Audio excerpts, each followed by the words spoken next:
Genèse veut simplement dire révélation du commencement ou début. Et l'Apocalypse, c'est le mot révélation qui veut dire apocalypsis, pardon, ou bien encore révélation en latin. En grec, c'est apocalypsis, en latin, c'est révélation qui veut dire simplement dévoilement. Dévoilement, exposition. Donc, le livre de l'Apocalypse n'est pas un livre qui est censé être fermé, en fait. C'est le moment où Dieu expose des choses à son peuple, pour que son peuple comprenne ses desseins, ses plans. Mais j'ai connu, quand j'ai cru, au début de ma foi, j'avais des amis, voilà, où j'habitais à Douala, à Bonanjo, au camp militaire. J'avais la majorité de mes amis, sinon tous étaient catholiques. Je crois que tous étaient catholiques. Hein. Et il y avait des jeunes filles là à qui, voilà, parfois je prêchais souvent aussi l'évangile, mes amis et tout. Quand je parlais du livre d'Apocalypse, elles ne voulaient pas entendre. Elles avaient toujours peur. Elles disaient que non, on nous a dit de ne pas lire ça, que c'est un livre que tu lis, ça peut te rendre fou. Le prêtre dit que non, on ne doit pas lire, ce n'est pas pour nous, c'est pour les gens qui ont fait le séminaire et tout ça. Donc elles refusaient, elles ne voulaient pas. Elles ne voulaient pas, elles avaient peur du livre de l'Apocalypse. Moi, je les encourageais à lire même quand même. Lisez, ça ne va rien. On dit que non. On dit si tu lis ça, tu vas avoir mal à la tête et tout ça là. On ne lisait pas. Alors que c'est la révélation du Seigneur Jésus. Amen. Ok, voilà bien aimé. Je vais donc aller un peu plus vite ici en parlant de chronologie sur l'accomplissement des desseins de l'Éternel. Au départ, nous avons la création. Genèse chapitre 1 et 2 nous présente cela. Après, donc j'ai pris les grands points, hein, je suis parlé dans tous les détails, j'ai pris les grands points des temps. Après, nous avons la chute d'Ève et d'Adam et la chute de l'humanité en eux. Parce que quand Ève et Adam chutent, c'est toute l'humanité qui chute. C'est toute l'humanité. Et on voit par la suite le désir de Dieu de sauver toute l'humanité au chapitre 3 à 5. Du livre de la Genèse. Donc, le désir de Dieu de sauver toute l'humanité dans Genèse chapitre 3 à 5. Et après, nous avons le rejet par l'humanité de l'offre du salut de Dieu. Et ça se voit avec l'histoire de la tour de Babel. Dieu voulait sauver l'humanité, mais les hommes ont rejeté ce que Dieu voulait faire. Partant du chapitre 6 au chapitre 11. Et c'est ainsi que Dieu finit par appeler donc Abraham. Dieu appelle Abraham. Et en Abraham, il fait le choix d'Israël comme peuple pour sauver l'humanité. Parce que c'est en Abraham que le Seigneur promet une postérité qui dominera éternellement. Et on sait que pour que cette postérité arrive, il fallait qu'il y ait un peuple, le peuple juif. Amen. Le choix d'Israël par la suite comme messager de Dieu pour faire connaître le vrai Dieu à l'humanité. Ça, c'est révélé dans Genèse au chapitre 12, versets 1 à 2. Dieu, au travers d'Abraham, choisit le peuple d'Israël comme celui-là qui va révéler le seul et véritable Dieu à l'humanité entière. Parce que Abraham lui-même a été au départ un idolâtre. Dans Josué au chapitre 24, nous voyons cela. Son père était un idolâtre, lui-même il était un idolâtre. Et c'est où Dieu vient le prendre afin de faire de lui celui qui adorera maintenant un Dieu unique. Et il était censé, ou alors l'humanité était censée apprendre cela au travers des descendants des enfants d'Abraham. Ça, c'est notre histoire. Amen. C'est l'histoire de l'humanité, frère. Ça n'a rien à voir avec simplement Israël. C'est juste que Dieu, au départ, voulait sauver toute l'humanité d'un coup. On n'aurait pas eu cette division raciale et tout comme nous avons aujourd'hui. Et les Juifs d'un côté. Le Seigneur voulait sauver vraiment toute l'humanité d'un coup. Mais les hommes se sont toujours opposés au plan de Dieu. Et Dieu s'est dit, ok, puisque la majorité là ne veut pas, je vais donc prendre une minorité et au travers de la minorité, je vais me faire connaître à eux. C'est comme ça que la nation d'Israël vient à l'existence. C'est que les hommes ont toujours été très durs devant ce que Dieu voulait faire. Et Dieu souverain, dans l'amour, a trouvé des solutions toujours pour sauver l'homme par amour. Amen. Amen. Et dans la lancée des choses, le Seigneur finit par former réellement cette nation d'Israël. Et il fait la promesse d'un royaume éternel au roi David, avec le Messie comme roi éternel. Et on sait que le Messie est descendant de David. Dans 2 Samuel 7, l'Éternel promet à David de faire asseoir un de ses descendants sur le trône d'Israël. Et il n'aura jamais de successeur, celui-là. C'est sûr que si David avait pris le temps de méditer dessus et réfléchir, il allait se dire, waouh, c'est qui celui-là? Il n'allait jamais mourir, il allait machin et tout ça. Mais David était un prophète aussi de l'Ancien Testament. Je ne sais pas s'il a médité dessus ou pas, mais il a remercié Dieu de cette promesse, tout simplement. Peut-être sans comprendre toute l'implication des choses, en fait. Mais Dieu était en train de lui annoncer, David, c'est au travers de toi que le Messie sortira. Sur un plan humain. Malheureusement, Israël qui avait la mission d'annoncer la bonne nouvelle du véritable Dieu à toutes les nations a échoué. Israël a échoué. Et c'est ainsi que Israël, dans son infidélité, le Seigneur finit par juger Israël et l'a dispersé vers les nations. Israël au départ était un peuple de 12 tribus, mais dans leur rébellion, il y a d'abord une division du royaume. Jéroboam a pris 10 tribus et Roboam, le fils de Salomon, a pris 2.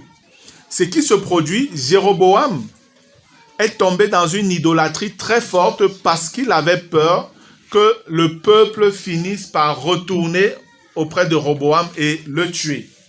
Pour éviter cela, puisque Roboam était à Jérusalem où il y avait le temple de Salomon, et c'est où on devait adorer, Jéroboam a fait construire des temples de son côté, sur son territoire, et il a fait consacrer plusieurs personnes qui voulaient devenir des prêtres. Même si tu n'étais pas lévite, tu voulais être prêtre, il te consacrait seulement. Pour flatter en fait les gens. C'est de la même manière que vous voyez dans certaines assemblées aujourd'hui, des personnes qui ne sont pas qualifiées et on les nomme anciens. Pour qu'ils restent là. Des gens qui ne sont pas qualifiés et tout, on les nomme, voilà, on va dire, tu es, ou alors on leur donne des postes qu'on a inventés. Tu es chef de la chorale. Tu es chef du groupe des femmes. Tu es chef du groupe des enfants. On donne des postes et ceux-là se sentent importants et maintenant ils sont bloqués. Même quand on leur annonce l'évangile, ils ont une position d'honneur qui leur fait dire, ah, si moi je pars, je vais faire comment? Je pars, je vais faire comment? Ils préfèrent la gloire des hommes à la gloire de Dieu, malheureusement. C'est ce que Roboam était en train de faire. Donc, ce n'est pas nouveau ce que nous voyons aujourd'hui. Il a su capter le cœur des gens. Mais dans leur rébellion des 10 tribus, ils sont allés tellement loin dans le mal que leur déportation a été très rapide. Les Assyriens sont venus au 6e siècle avant Jésus-Christ et ont déporté, ont vaincu Israël du Nord et ont amené les 10 tribus et les ont dispersées dans les nations. Une chose qui s'est produite et dont les gens ne se rendent pas très souvent compte jusqu'à aujourd'hui, c'est que la déportation qui a été suivie dans la Bible, c'est la déportation d'Israël du Sud, où il y avait la tribu de Juda et des Lévites. Ceux-là, on a suivi leurs traces, Babylone et autres. Les 10 tribus d'Israël jusqu'à aujourd'hui, où je suis en train de vous parler, on ne connaît pas exactement où elles sont. On ne connaît pas. Elles sont dispersées un peu partout. Vous allez voir là-bas en Angleterre, la famille royale d'Angleterre vous dit, non, ils descendent de Salomon, ils font partie des 10 tribus, et le trône d'Israël peut leur revenir. Oui, la famille royale d'Angleterre réclame le trône de David. Et il y a plusieurs royaumes comme ça sur la terre, plusieurs groupes qui réclament, disent être descendants de Salomon.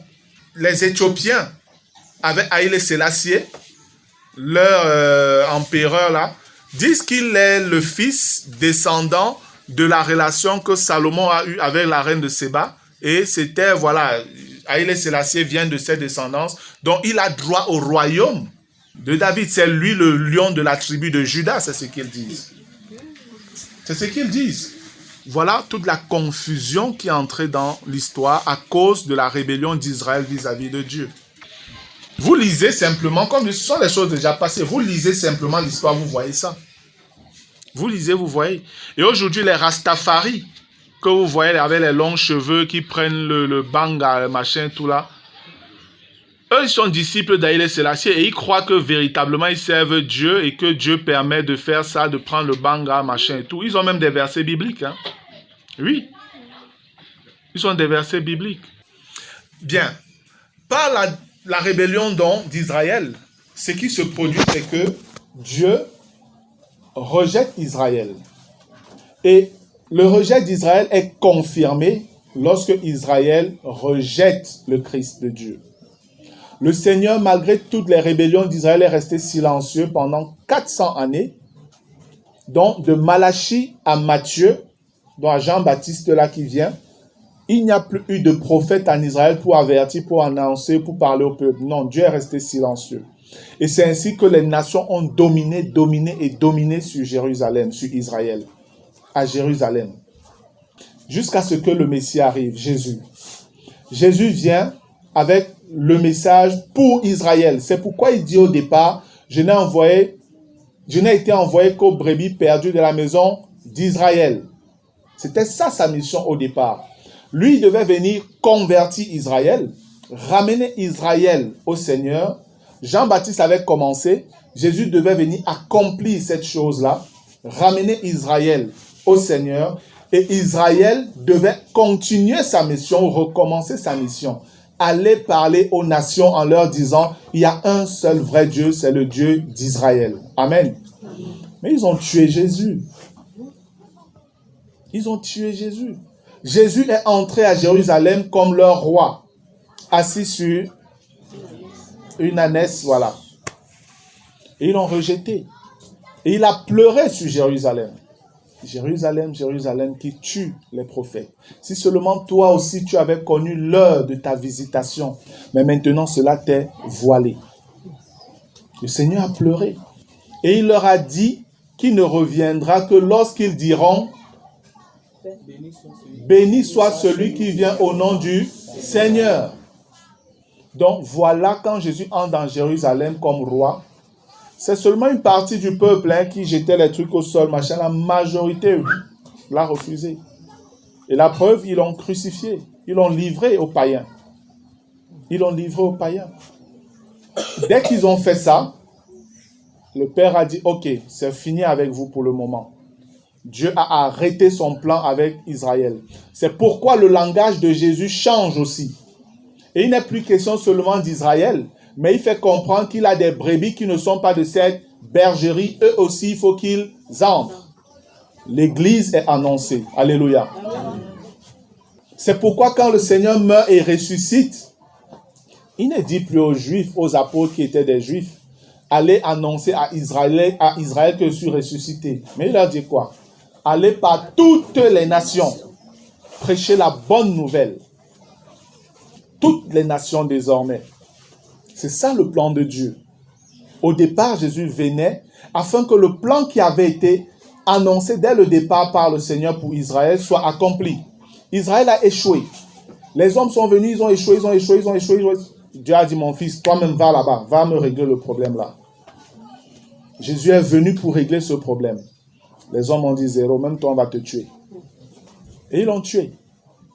Dieu a donc mis sur pied l'autre mission. Il fait venir un autre peuple.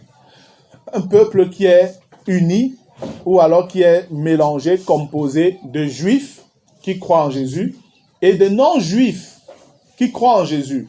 Ils forment l'Église de Jésus. Alléluia. Selon les prophéties, dans Osée et tout, l'Église avait 2000 ans sur la terre. 2000 ans.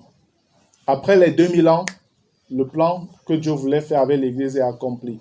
Et les 2000 ans, c'est le prophète et apôtre Pierre qui nous fait comprendre que nous sommes même dans les prolongations maintenant. Amen. Nous sommes dans les prolongations. Nous sommes vraiment à la fin des temps. Ce qui va donc se produire, c'est quoi par la suite? Le monde est en train d'aller vers la folie. Israël reste dans son endurcissement. Mais selon les prophéties, Dieu avait dit, je vais vous disperser vers les nations, mais je ne vous rejette pas à toujours. Dieu dit, c'est dans ma colère que je vous ai rejeté à cause de vos multiples infidélités. Mais le temps vient où je vais vous ramener. Et il nous annonce dans les prophéties du prophète Ézéchiel qu'ils viendront étant dans la mort. C'est ça la vision de la vallée des ossements. Où Ézéchiel regarde une vallée, il voit plein d'ossements, des squelettes des os. Et on lui dit, parle à ces os. Et il dit, os, allez, réveillez-vous. Les os commencent à se mettre là, ça serait intéressant de voir ça dans un film. Se voir qui se mettent ensemble, tu vois. Après que la chair vienne dans ces os, la chair vient. Mais après on dit, il n'avait pas de souffle, l'esprit. Ça veut dire en fait, ils vont revenir à la vie, mais ils seront incrédules. Ils ne croiront toujours pas. Et c'est pourquoi Israël aujourd'hui est comme c'est là. Israël vraiment est né en un jour, comme le Seigneur l'avait annoncé par les prophéties. En un jour, Israël est né. Aucun peuple dans le monde n'a fait ça. Aucun. Aucun peuple, après plus de 2000 ans de dispersion, n'est revenu à l'existence. Aucun. Israël est la preuve du miracle de Dieu sur la terre. Amen. Qu'il y a un Dieu qui existe, que la Bible est vraie. Une fois, il y a un docteur, un monsieur qui a 2 doctorats en économie. Nous sommes dans un groupe WhatsApp ensemble. En fait, c'est mon ancien directeur de la télé, mon ancien boss.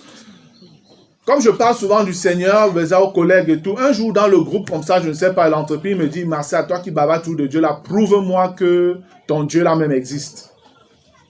Ben, c'est qu'il m'a dit, prouve-moi que ton Dieu existe. Je lui ai dit, je partirai seulement sur un seul point, les prophéties. Je partirai sur un seul point, les prophéties. Voilà ce que les prophéties bibliques ont annoncé. Et voilà ce qui s'est accompli. Si quelqu'un n'est pas Dieu, il ne peut pas le faire. Et il n'a eu rien à dire. Il n'a eu rien à dire. J'ai pris simplement les passages. J'ai pris Israël. Je me suis basé sur Israël. Parce que c'est palpable, c'est visible, c'est aujourd'hui. Tu vas discuter comment? Tu vas discuter comment? Même les historiens païens témoignent que c'est unique ce qui s'est produit avec Israël. Comment tu fais pour discuter? Israël est réellement sur sa terre, mais Israël est dans l'incrédulité. La chair n'a pas encore l'esprit. Et il faut que cette chair ait l'esprit. Le fait que la chair soit déjà vivante est la preuve que le plan de Dieu est proche à s'accomplir par rapport à Israël. Amen. Dieu est prêt de revenir pour recommencer quelque chose avec Israël. Mais quand Jésus était sur la terre, est-ce que l'Église était là? Non. L'Église n'existait pas. Et puisque Dieu a un plan qui est continu, malgré les interruptions qu'il peut souvent avoir, Dieu va continuer son plan. Je l'ai expliqué d'une manière imagée aux frères du mardi dernier. Pour le comprendre, en fait, c'est un peu comme si j'ai pris un de mes carnets, là, de mes blocs-notes, et puis ma table était à côté. J'ai dit, voici. Le plan de Dieu, c'est, nous sommes ici, et nous devons traverser et venir sur cette table. Avancer. On marche, et après, à un moment, on est dans la rébellion, la tétutesse. Et Dieu dit, vous devez avancer par la foi et croire en ce que je vous dis. Israël dit, non. On doit faire comme on veut. Ce que Dieu fait, Dieu leur ôte la possibilité de pouvoir agir par eux-mêmes.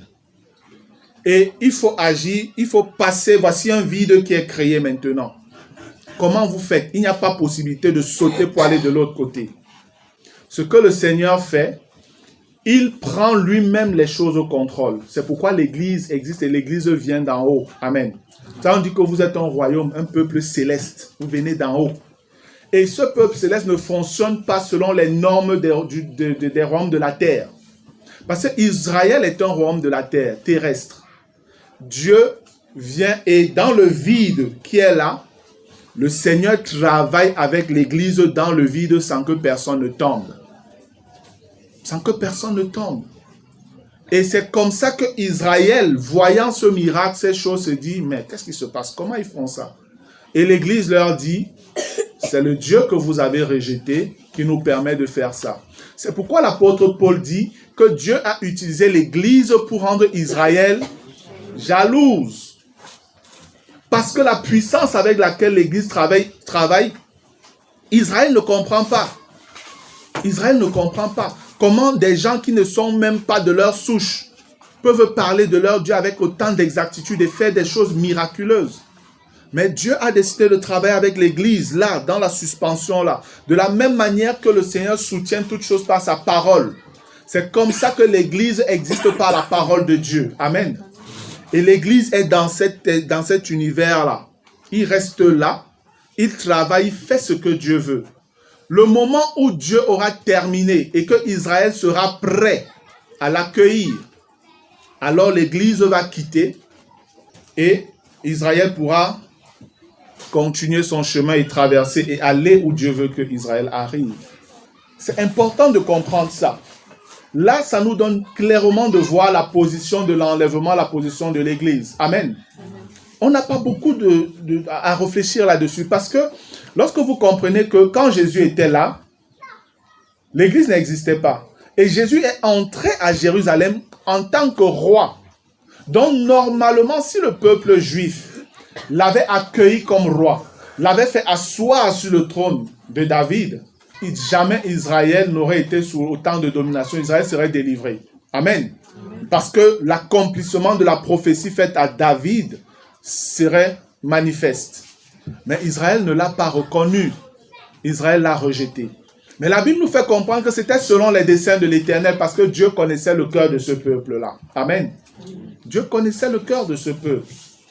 Il est donc de bon ton de croire que Jésus qui venait comme roi, qui a été rejeté, ce Jésus-là reviendra comme roi sur la terre.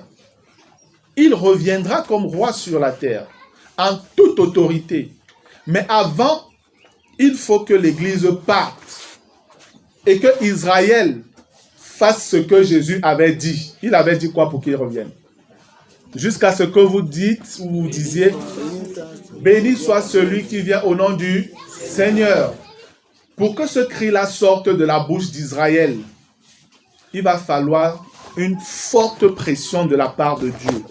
Israël doit être mis fortement sous pression. Et ça, c'est au travers donc de la tribulation. C'est au travers de la tribulation. Mais il y a quelque chose qui introduira celui qui amènera cette tribulation-là. Israël est censé être agressé par plusieurs nations, en majorité arabes.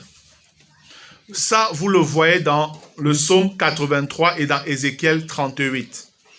Israël qui est en train de signer certaines alliances là maintenant avec ces pays arabes, ce n'est qu'une ruse. Ils vont se retourner contre Israël. Et ça va créer un grand trouble au Moyen-Orient. Et vous savez, si le Moyen-Orient pète, c'est une troisième guerre mondiale qui est en train de commencer. C'est en fait ainsi que l'Antichrist pourra être manifesté comme celui qui vient apporter la paix sur la terre. Il va falloir qu'il y ait un événement chaotique fort pour que le monde soit prêt à accepter un leader mondial. Ce qui va se passer en Israël va faire trembler le monde de l'entrée dans une troisième guerre mondiale. Et il va falloir quelqu'un de charismatique pour venir dire non, voici comment on résout ce problème. Et le monde va le suivre. Ça, c'est quelque chose qui est clairement annoncé dans le psaume 83, où plusieurs nations vont se mettre ensemble pour détruire Israël. C'est un psaume qui n'est pas très long. J'ai envie qu'on le lise. Ok, le psaume 83, je vais lire à partir du verset 1, il est écrit. Cantique, psaume d'Asaph. Ô Dieu, ne reste pas dans le silence. Ne te tais pas et ne te repose pas, ô Dieu. Parce que justement, le Seigneur va rester tranquille pendant que ces choses vont se produire contre Israël. Parce que c'est lui qui les permettra. Il va les laisser être sous pression comme ça afin que ses plans s'accomplissent. Car voici, verset 3, tes ennemis s'agitent. Ceux qui te haïssent lèvent la tête.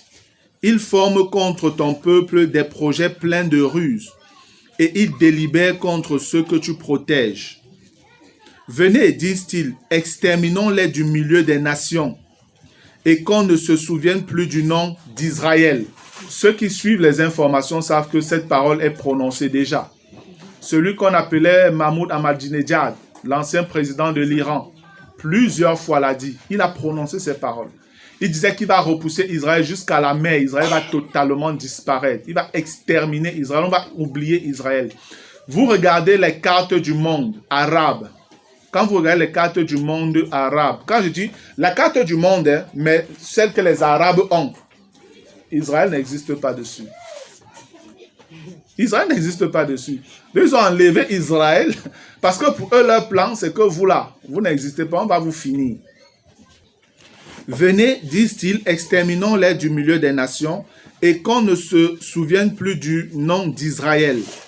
Ils se concertent tous d'un même cœur. Ils font une alliance contre toi. Vous voyez, donc c'est plusieurs peuples, une coalition. Les tentes d'Édom et les Ismaélites, Moab et les Agaréniens, les voilà tous qui se mettent ensemble. Gebal, Ammon, Amalek, les Philistins avec les habitants de Tyr. La Syrie aussi se joint à eux. Elle prête son bras aux enfants de Lot. Traite-les comme Madian, comme Sisera, comme Jabin au torrent de Kizon. Ils ont été détruits à Endor. Ils sont devenus du fumier pour la terre. Traite leurs chefs comme Horeb et Zéeb, et tous leurs princes comme Zébak et Salmouna. Car ils disent, emparons-nous des demeures de Dieu. Mon Dieu, rends-les semblables au tourbillon, au chaume qu'emporte le vent, au feu qui brûle la forêt, à la flamme qui embrase les montagnes. Poursuis-les ainsi de ta tempête et fais-les trembler par ton ouragan. Couvre leur face d'ignominie, afin qu'ils cherchent ton nom, ô Éternel. Qu'ils soient confus et épouvantés pour toujours, qu'ils soient honteux et qu'ils périssent, qu'ils sachent que toi seul, dont le nom est l'Éternel, tu es le Très-Haut sur toute la terre. Amen. Amen. La parole nous parle de ces différents peuples, et quand on essaie de faire un rapprochement avec notre temps moderne, ce sont des pays qui sont liés à la Turquie, à l'Iran, à la Libye, au Soudan du Nord. Tous ces peuples-là vont se mettre ensemble contre Israël, pour détruire Israël. C'est ainsi que Israël pourra essayer de crier, voir comment se débattre. Mais ce qui va se produire, c'est quoi? C'est que Israël, au lieu de crier à Dieu vraiment ici, Israël va chercher le secours de l'homme. C'est pourquoi Israël va entrer dans la grande tribulation. Parce que Dieu leur donnait l'occasion au travers de cette attaque pour qu'ils demandent pardon. Mais Israël va se confier aux hommes, aux politiques. Et c'est pourquoi la Bible nous fait comprendre qu'Israël va traiter une alliance avec le séjour des morts. Quand vous regardez dans Ésaïe au chapitre 28, c'est clairement écrit. Quand vous regardez dans Daniel au chapitre 9, à partir du verset 27, c'est clairement dit qu'ils feront une alliance pour une semaine. C'est important ça. Israël va être attaqué, mais ils vont se retourner vers les politiques. Et l'Antichrist va donc être celui qui trouvera la solution.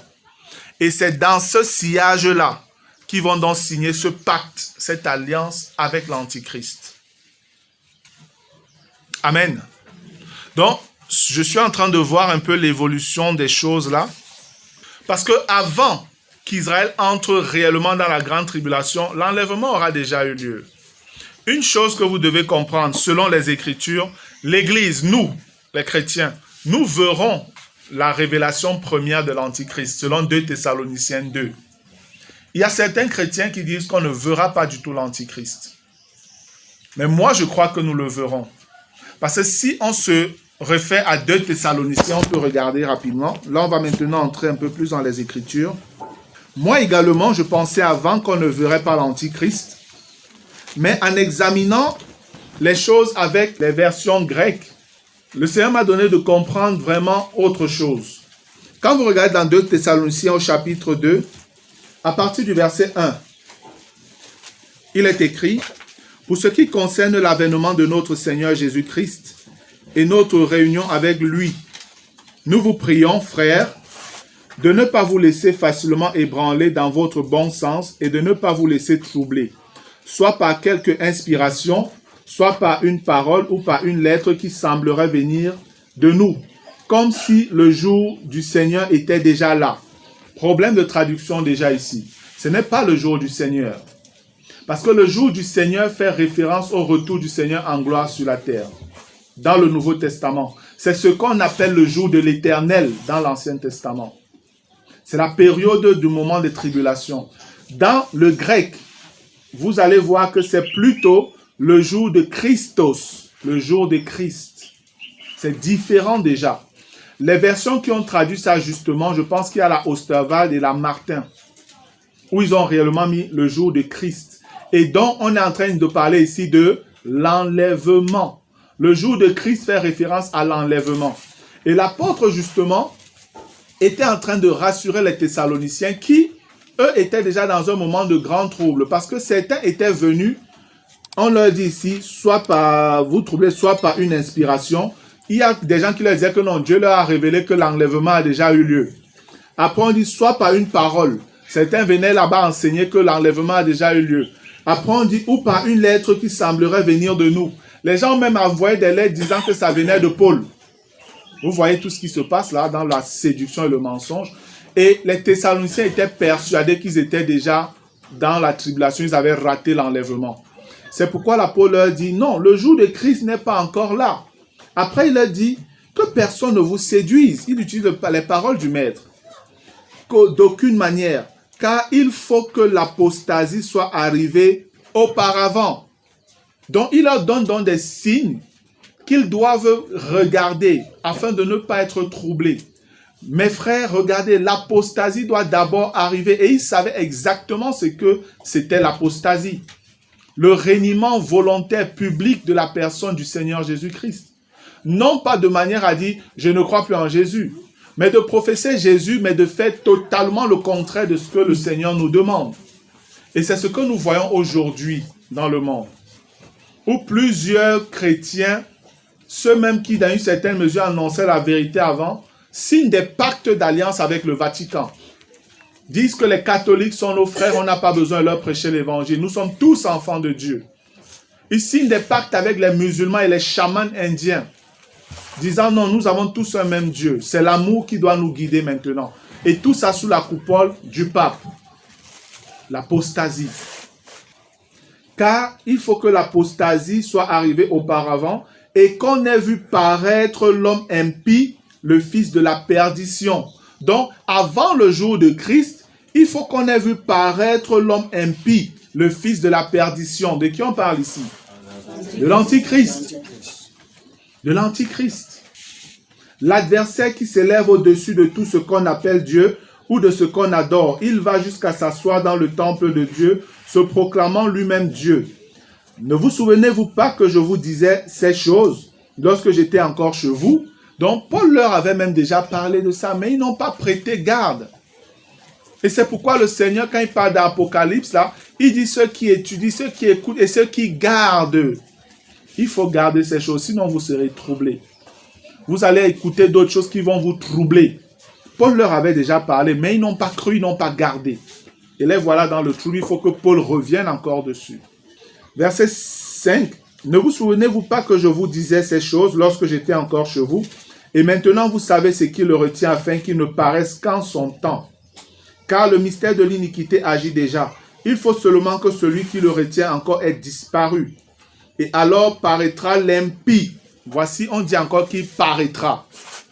La première fois, on vous dit, au verset 3, et qu'on ait vu paraître l'homme impie, le fils de la perdition. Et maintenant, quand vous regardez au verset 8, on dit, et alors paraîtra l'impie que le Seigneur Jésus détruira par le souffle de sa bouche et qu'il écrasera par l'éclat de son avènement. Dans le grec, les choses sont très claires. C'est en fait ce qui m'a donné de changer de position.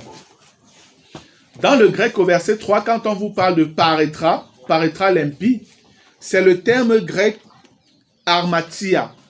Et armatia veut simplement dire celui qui pêche.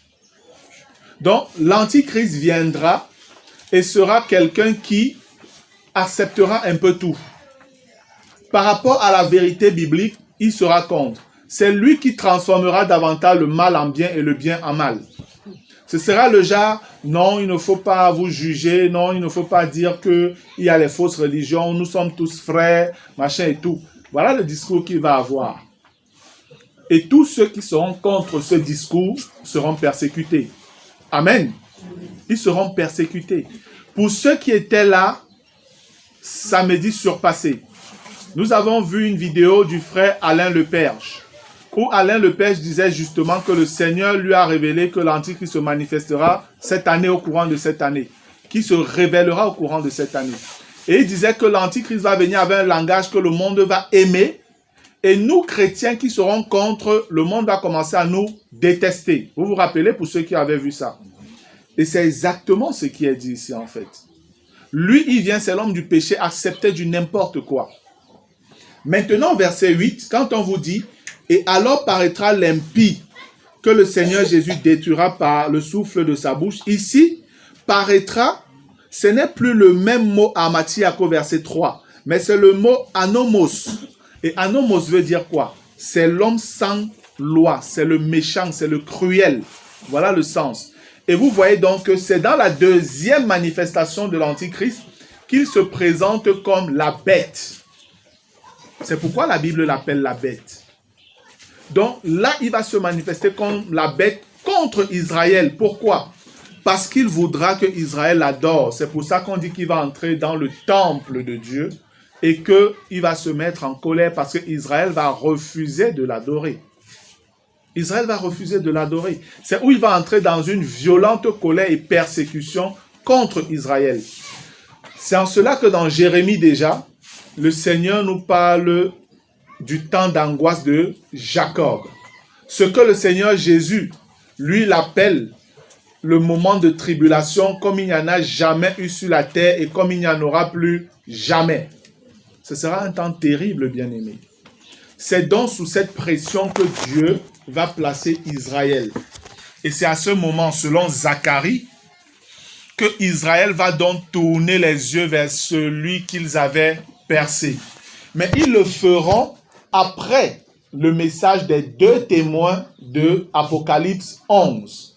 Apocalypse 11 nous révèle qu'il y a deux témoins qui vont venir sur la terre et qui vont parler au peuple juif spécifiquement pour leur dire: ne vous laissez pas tromper par ce monsieur. Pour leur dire, c'est Christ Jésus là qui était le véritable Messie. Mais il y a des traîtres de l'alliance en Israël qui vont se tourner contre les deux témoins.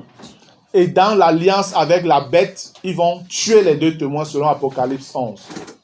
On va laisser leur corps, ils ne vont même pas accepter qu'on l'enterre. Vous voyez jusqu'où la sauvagerie sera en ce moment-là. On va laisser leur corps exposé là où la Bible, je crois, dit pendant 3 jours, un truc comme ça. Et après, l'Esprit de Dieu va entrer dans eux et leur dire: venez ici. Ils vont ressusciter et ils vont partir au ciel.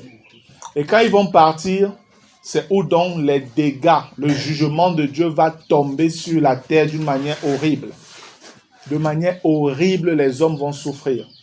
C'est dans ce sillage-là que Israël, une partie du peuple, une petite partie, les 1/3, parce que les 2/3 seront tués, seront Zacharie. Les 1/3 d'Israël, le peu qui va rester, c'est eux qui vont crier à Dieu en reconnaissant en Jésus le sauveur d'Israël. Amen. C'est eux qui vont donc dire: ô Seigneur, fils de David, sauve-nous, reviens, béni soit celui qui vient au nom du Seigneur et tout. Ce sont eux qui vont appeler Jésus-Christ sur la terre. Et ça, l'accomplissement se fait avec le retour du Seigneur dans Apocalypse 19. Mais avant tout ça, il y a des parallèles ici parce que les événements vont se passer un peu en parallèle au même moment. Après l'enlèvement, l'Antichrist va davantage entrer dans un état de séduction sur la terre. Le monde va le croire. Beaucoup vont prendre la marque de la bête. Mais avant que la marque de la bête ne soit imposée aux hommes sur la terre, l'Église sera partie. Amen. On verra l'Antichrist, mais avant qu'il ne commence sa vraie folie d'imposition des choses, l'Église part. On est enlevé. Et l'enlèvement est un gros élément qu'il va encore utiliser comme séduction. Parce qu'il va faire comprendre aux gens que non, c'est moi qui les ai fait partir, il faut qu'ils aillent d'abord être recyclés quelque part là et tout ça, après ils vont revenir. Et les gens vont croire à ce genre de mensonge-là. Donc il va séduire les gens. Quand vous regardez les films aujourd'hui que Hollywood vous présente, vous les regardez peut-être avec distraction, comme simplement de la distraction. Juste un moment, voilà, d'évasion comme ça. Mais en fait, les gens qui font ce film savent ce qu'ils sont en train de faire. Ils sont en train de préparer la conscience des humains à accepter l'Antichrist quand il viendra. Il y a une série qui a chauffé un moment, les 4400. Des hommes qui étaient sur la terre, des enfants, ils disparaissent. 4400 personnes disparaissent. Et après, c'est combien d'années, ils reviennent sur la terre, n'ayant pas vieilli, mais ayant des pouvoirs surnaturels. Et ils disent qu'ils sont partis dans un autre monde où on les a donné de comprendre comment les hommes fonctionnent et tout, et tout, et tout. Et ils sont là maintenant pour aider la population. C'est en fait des mensonges comme ça qui seront véhiculés aux hommes. On fait davantage des films où on vous prend, on présente les extraterrestres qui sont gentils, qui viennent pour sauver la Terre et tout. Parce que il y aura réellement des apparitions de soucoupes volantes qui vont se poser sur la Terre. Et ce sont les démons qui sortiront de là, mais avec des formes de séduction. C'est pourquoi il y a des sectes aujourd'hui comme la secte Raï. La secte Raï vous fait comprendre que les humains viennent des laboratoires des extraterrestres. Et ils vous racontent comment ils sont partis, comment c'est beau, comment c'est comme ci, comment c'est comme ça. Oui, tout est préparé pour que les hommes tombent dans la grande séduction. Ce n'est pas en vain que le Seigneur nous dit « Prenez garde que personne ne vous séduise. » Prenez garde que personne ne vous séduise. Mais je voudrais vous dire une chose encore. Si vous regardez les contextes où le Seigneur parle surtout, vous allez vous rendre compte que c'est les contextes où l'Église n'est même plus sur la terre. Alléluia. Le Seigneur s'adresse ici beaucoup plus aux Juifs et à tous les hommes qui seront sur la terre là. Parce que l'Église ne sera plus là. L'Église est là présentement. On a vu Paul parler aux Thessaloniciens en leur disant que personne ne vous séduise d'aucune manière. Personne ne vous trompe. Parce que réellement, aujourd'hui, des gens vous disent même que l'enlèvement n'existe pas. L'apôtre Paul nous dit, par rapport à la venue de Christ, au jour du Christ là, faites attention, ne vous laissez pas séduire. Mais concernant ce qui va se passer après, pendant les tribulations, l'Église n'est pas concernée. On ne voit nulle part où on dit à l'Église de faire attention. Parce que l'Église ne sera plus là. C'est plutôt à Israël et à ceux qui resteront sur la terre qu'on s'adresse. Ça, c'est important de voir ce changement ou alors ce contexte des paroles. Amen. Donc voilà, bien-aimés, je parlais ici de parallèle. Vous devez comprendre que l'enlèvement aura lieu. Le Seigneur Jésus va venir chercher l'Église fidèle, celle-là qui sera son épouse même, les vainqueurs. Ils vont aller au ciel. Et au ciel, le Seigneur les présentera à son Père. Lorsqu'on voit dans Hébreu, on nous parle du fait que le Seigneur dit, il va parler de son Père à l'assemblée de ses frères. Et après, il dit, me voici, moi et les enfants que Dieu m'a donnés. En fait, c'est au ciel que le Seigneur nous présentera comme ça. Et cette présentation n'est en fait qu'une image du processus du mariage chez les Juifs. Parce que n'oubliez pas, le salut vient des Juifs. Et le livre, la Bible aussi, c'est d'abord un livre juif. Chez les Juifs, par rapport au mariage, il y avait d'abord les fiançailles. Le fiancé vient, il demande ça à la fille, on accepte, il part. Il part se préparer. Et quand il est déjà prêt, il vient prendre la fille qu'il présente à son père. Et c'est comme ça que l'union est faite. Et c'est après l'union que maintenant il y a la célébration, les noces, on mange, on se réjouit. C'est exactement ce qui va se passer avec Jésus et l'Église. Le Seigneur a déjà, les fiançailles, nous sommes dedans. C'est pourquoi on nous appelle la fiancée de Christ. Amen. L'apôtre Paul le dit, je vous ai fiancé à un seul époux. Il le dit dans 2 Corinthiens chapitre 11, je crois. Et après l'enlèvement, c'est la présentation au Père. Nous serons là-bas, il va nous présenter au Père et tout. Et ce sera un moment de réjouissance aussi au ciel pour nous. Et on va passer donc 7 ans là-bas au ciel. Nous passerons 7 ans. Le temps où la tribulation sur la terre aura commencé. La période de 7 ans sur la terre est appelée période de tribulation. La deuxième moitié de 7 ans est appelée période de grande tribulation. Parce que ça concerne Israël. Spécifiquement Israël. Et le monde, Israël va souffrir d'un côté. Et le monde souffrira aussi les jugements de Dieu de l'autre côté. Mais nous, au ciel, nous serons dans les réjouissances. Amen. Et c'est à ce moment que nous verrons l'accomplissement de Daniel 7, les versets 13 et 14. Qu'est-ce qui se passe dans Daniel 7, versets 13 et 14? C'est l'intronisation officielle de Jésus-Christ comme le roi des rois. Au ciel, en présence de l'Église. Et c'est pendant qu'il y a le trouble sur la terre, c'est comme ça que le Seigneur, lui, il est intronisé au ciel comme roi des rois. Parce qu'il y a la preuve qu'il est digne d'être ce roi des rois. L'Église est là. L'Église est le témoignage de ce qu'il a tout accompli. Il a réussi la mission qui lui avait été confiée par le Père. Personne ne pourra douter de cela. Et là, il est intronisé comme roi des rois. Vous le voyez ça dans Daniel au chapitre 7, les versets 13 à 14. Et même Apocalypse 5 présente un peu cela. Où on commence à l'adorer Jésus. On l'adore véritablement. Une adoration exacte à celle du Père. Et c'est après ce moment, pendant qu'il y a le trouble sur la terre, que l'Église donc revient, Jésus revient sur la terre. Et là, il revient en guerrier. Vous voyez ça dans Apocalypse au chapitre 19. Amen. Le Seigneur descend donc sur la terre et c'est où le combat contre l'Antichrist est engagé. 2 Thessaloniciens 2, le verset 8 nous dit comment il finit. Le feu descend du ciel, on le prend, on balance à gauche, on balance, on jette dans le lac de feu et tout ça. Après, toutes les autres nations qui s'étaient coalisées avec l'Antichrist et qui étaient venues pour détruire Jérusalem, parce que le Seigneur nous révèle aussi que pour détruire Jérusalem, il y aura encore une coalition des peuples, menée cette fois-ci par la Russie et la Chine, contre Israël. Ézéchiel nous en parle.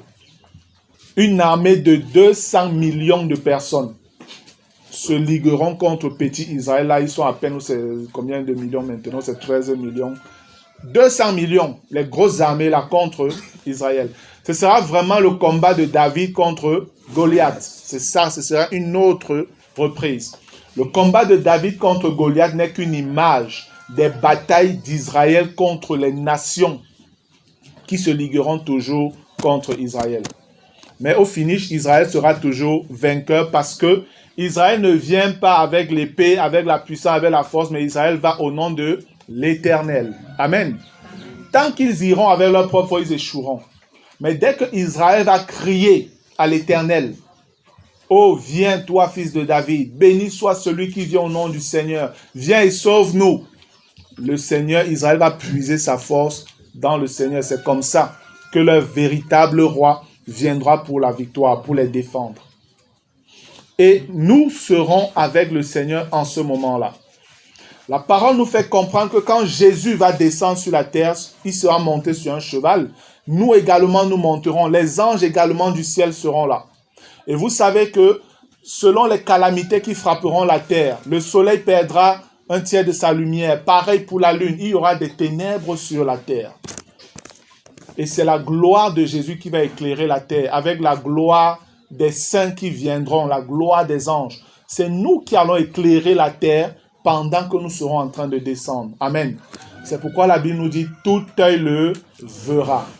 Les ténèbres seront sur la terre à tous les niveaux. De la même manière que Jésus, quand il mourait, il y a eu ténèbres sur toute la terre.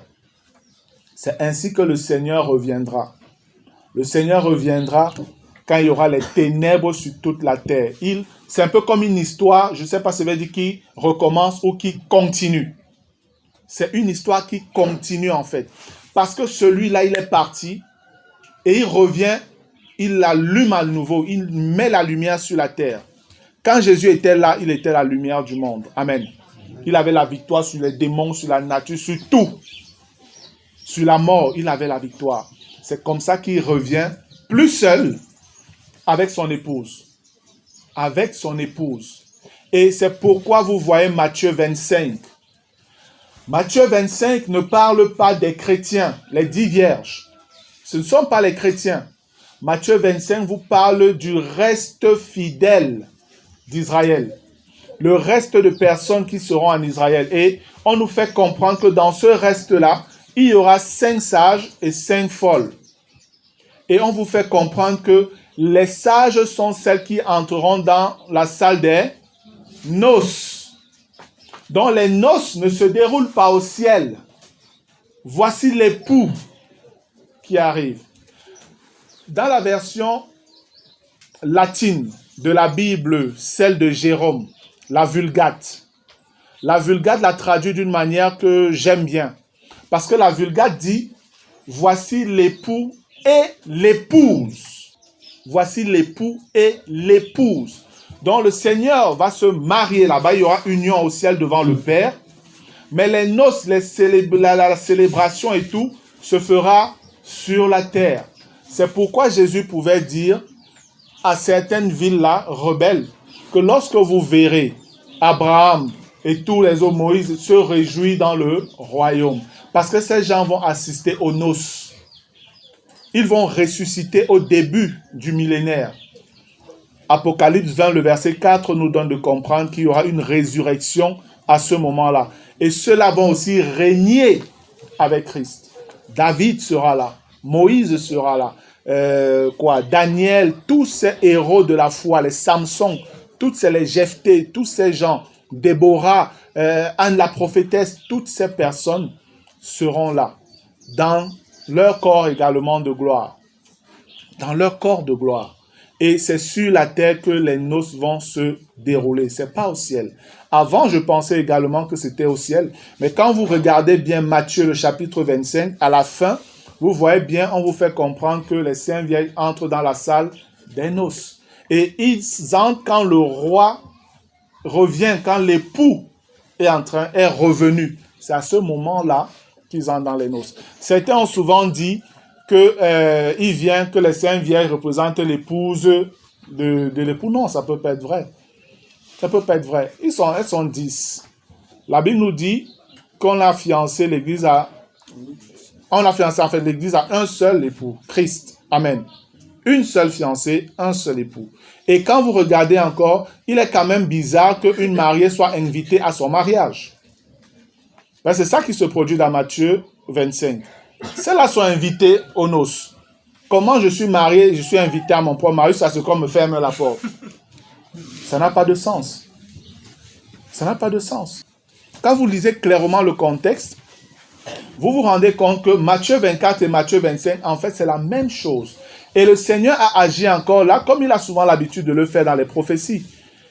Il commence à parler, il dit des choses. Un moment, au milieu, il crée comme une sorte d'intermède, dans une sorte de pause. Il raconte quelque chose qui semble n'avoir rien à voir avec ce qu'il était en train de dire au départ. Mais c'est lié en fait. Et après, il continue son histoire. Regardons rapidement ça pour que vous compreniez bien. Allons dans Matthieu 24. Le Seigneur Jésus commence à raconter tout ce qui va arriver sur la terre. Et après, au verset 29, le Seigneur dit, « Aussitôt après ces jours de détresse, le soleil s'obscurcira, la lune ne donnera plus sa lumière. » Vous voyez le contexte. « Les étoiles tomberont du ciel et les puissances des cieux seront ébranlées. Alors le signe du Fils de l'homme paraîtra dans le ciel. Toutes les tribus de la terre se lamenteront et elles verront le Fils de l'homme venant sur les nuées du ciel avec puissance et une grande gloire. Il enverra ses anges avec la trompette retentissante et ils rassembleront ses élus des 4 vents d'une extrémité des cieux à l'autre. Amen. Voilà ce que le Seigneur dit. Il continue à raconter ce qu'il raconte. Quand on arrive peut-être au verset 36, machin 40 et tout, il dit, des 2 hommes qui seront dans un champ, l'un sera pris et l'autre laissé. Voici un élément qui a trompé les gens. Parce que quand les gens voient ça, les gens disent c'est l'enlèvement. Un pris, un est laissé. Un est pris, un est laissé. Non, ce n'est pas l'enlèvement. Du moins, ce n'est pas l'enlèvement des chrétiens. Non, ce n'est pas l'enlèvement des chrétiens. Pourquoi?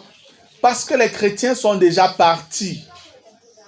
Matthieu 24 vous parle du moment de la tribulation. Si vous regardez à partir du verset 15 de Matthieu, on vous dit, c'est pourquoi lorsque vous verrez l'abomination de la désolation dont a parlé le prophète Daniel établie en lieu saint, que celui qui l'y fasse attention. Là, c'est l'Antichrist qui est en train d'entrer dans le temple.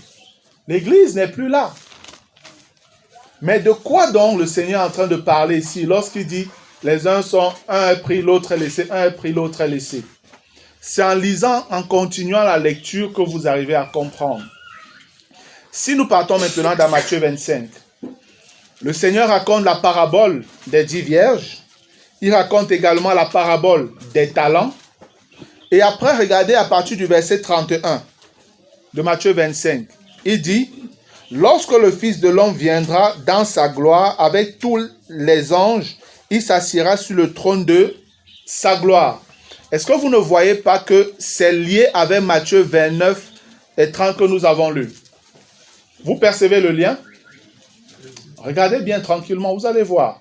Il a commencé à le dire, après il a stoppé un moment, il a raconté ce qu'il a raconté là, et puis il vient recommencer, continuer. Il lit ce qu'il a dit dans Matthieu 24 à Matthieu 25 à partir du verset 31, et là, on tombe sur le jugement, sur un jugement qui a lieu sur la terre. Ça nous révèle que quand Jésus va revenir sur la terre avec l'Église, il y aura un jugement des nations et d'Israël. Et c'est plein dans les Écritures, les prophéties de l'Ancien Testament. Je vous ai dit que je ne voulais pas entrer dans trop de détails. Là, je pense même que j'ai déjà beaucoup trop parlé. Si on voulait prendre du temps, j'aurais pu vous donner des passages qui vous montreraient comment le Seigneur annonce le jugement des tribus d'Israël dans le futur. Et même, qu'est-ce que Jésus dit aux 12 apôtres? Quand Pierre lui pose la question, et nous, qu'est-ce qu'on en gagne à te suivre et tout? Il dit, vous qui m'avez suivi, vous serez assis sur 12 trônes et vous jugerez les 12 tribus d'Israël. Donc, il y a un temps du jugement d'Israël. Et ce jugement d'Israël, le Seigneur nous a révélé que ce sera fait par les apôtres. Lui-même sera là, mais les apôtres sont ceux qui seront en avant pour donner les sentences. Et c'est de ce jugement dont on nous parle dans Matthieu 25. Et à côté du jugement d'Israël, il y aura le jugement des nations qui sont venues contre Israël. Et c'est à ces nations-là, les rebelles-là, que le Seigneur dira, retirez-vous de moi, maudits. Parce que ce sont des gens qui ont fait alliance avec le faux prophète et l'antichrist pour troubler le monde, pour troubler Israël. Le jugement de Dieu tombera sur eux. Mais qu'est-ce qui se passe? Ces gens-ci sont vivants. Ils sont vivants et Dieu est en train de dire, retirez-vous de moi. Mais comment ils vont être retirés? On leur dit d'aller dans le feu. Comment la chose se produit? En fait, dans Matthieu 24, c'est de cet enlèvement-là dont on vous parle. C'est pour vous dire qu'il y aura une séparation, un choix qui sera fait sur la terre entre les bons et les méchants selon le Seigneur. Et si vous regardez dans Ésaïe, Ésaïe nous parle justement de ce jugement et nous fait comprendre que la terre va être vidée de ses habitants par ce jugement-là. Regardons un peu quelques passages, peut-être il va falloir le lire quand même. Ésaïe le chapitre 13, si vous regardez à partir du verset... Prenons à partir du verset 6, il est écrit « Gémissez car le jour de l'Éternel est proche. » Vous voyez, si on parle du jour de l'Éternel. Dans le Nouveau Testament, le jour de l'Éternel devient le jour du Seigneur. C'est la même chose. Il vient comme un ravage du Tout-Puissant. C'est pourquoi toutes les mains s'affaiblissent et tout cœur d'homme est abattu. Ils sont frappés d'épouvante. Les spasmes et les douleurs les saisissent. Imaginez, ça c'est parce qu'ils voient Jésus venir dans sa gloire. Voilà ce que le retour du Seigneur va produire sur les hommes rebelles. Eux qui pensaient être les plus forts, voilà leur attitude quand Jésus va revenir. Ils se tordent comme une femme en travail. Les femmes en travail peuvent imaginer les douleurs qu'ils auront en ce moment-là, celles qui ont déjà accouché. Ils se regardent les uns les autres avec stupeur, donc avec grande peur. Leurs visages sont enflammés. Voici, le jour de l'Éternel arrive. jour cruel, jour de colère et d'ardente fureur. On vous dit, qui réduira la terre en solitude et en exterminera les pécheurs et en exterminera, donc on va retirer les pécheurs de la terre lorsque le Seigneur reviendra. Car les étoiles des cieux et leurs astres ne feront plus briller leur lumière. C'est ce qu'on a lu dans Matthieu tout à l'heure. Le soleil s'obscurcira dès son lever. On a lu ça dans Matthieu. Et la lune ne fera plus luire sa clarté. Matthieu 24. Vous voyez bien que le contexte est lié à la grande tribulation. L'Église n'est plus là. Verset 11. Je punirai le monde dans les nations pour sa malice et les méchants pour leurs iniquités.